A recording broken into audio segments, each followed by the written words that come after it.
As Zhukov prepares for the coming offensive, Soviet factories increase their production. By this stage of the war, the Soviet economy is vastly outproducing the German economy. Stalin was now producing massive amounts of weaponry. The United States has also been sending military supplies to the Soviets through its Lend-Lease plan, which was designed to get American materials to Great Britain and the Soviet Union. By 1943, tons of military hardware are rolling off Allied ships each month. The Soviets were especially impressed with the Willis Jeeps, American Sherman tanks, along with more than 12,000 warplanes. The Soviets are also receiving hundreds of thousands of tons of food. The Soviet army is actually being fed by the American economy in 1943. Everything from the famous Tushonka pork, Americans refer to as spam, to millions of packets of dehydrated borscht. One of the ways that Hitler wants to defeat these people and whittle down their numbers is through starvation. But if they're being fed from outside sources, you can't do that. The supplies helped the Soviets build one of the largest defensive forces ever seen, 1.3 million troops. At Zhukov's command, civilians dig several thousand miles of trenches and tank traps outside Kursk. Nearly 1 million mines are laid. It's the most densely defended area of the whole Earth in the course of the Second World War.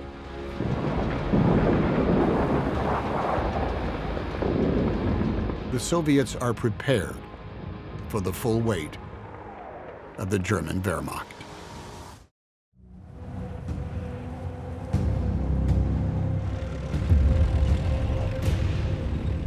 July 1943. The Germans launched their colossal offensive against the Red Army in the Kursk salient.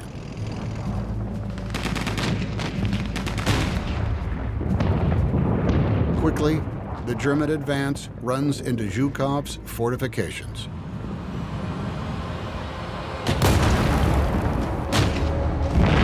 It's the counter-move to the idea of blitzkrieg.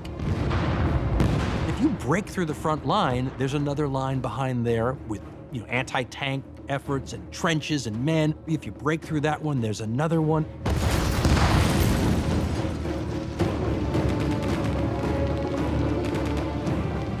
Your forces as the German Wehrmacht are getting smaller and weaker and damaged. And eventually you just sort of whittle away the spear point here.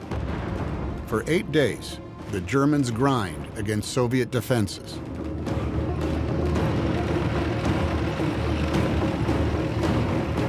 Two vast tank armies collide.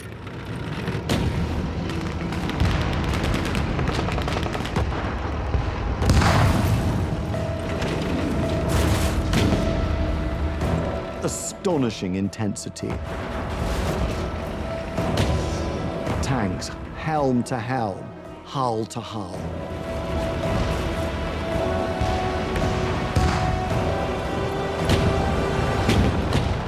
The German tanks are better built, have bigger guns, better armor.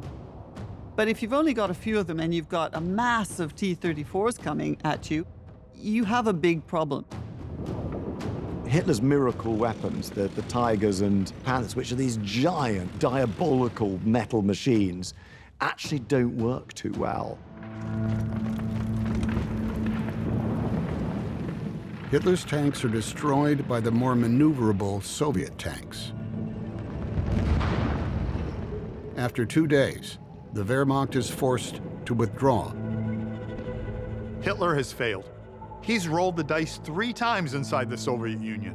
Operation Barbarossa in 41, Operation Blue in 42, and now the great offensive at Kursk, and he's failed each time. Hitler's final gamble on the Eastern Front has been crushed. They get nothing out of the Battle of Kursk. It's a huge defeat for the Germans. They're always going to be going backwards from this point on. Kursk destroys enough of the German combat power that they can never take the offensive for the rest of the war. Therefore, the Soviets maintain the initiative to pick the time and place of the choosing where they're going to take their next act. This is a decisive moment in Stalin's development as a supreme commander. Hitler is undergoing precisely the opposite transformation. By this point in the war, Hitler is really losing his grip on reality. And people who thought he made some madcap moves in 1940, but they paid off. As the war lengthens, his decisions become more and more suspect. The two great warlords of World War II are passing each other as one develops and one deteriorates.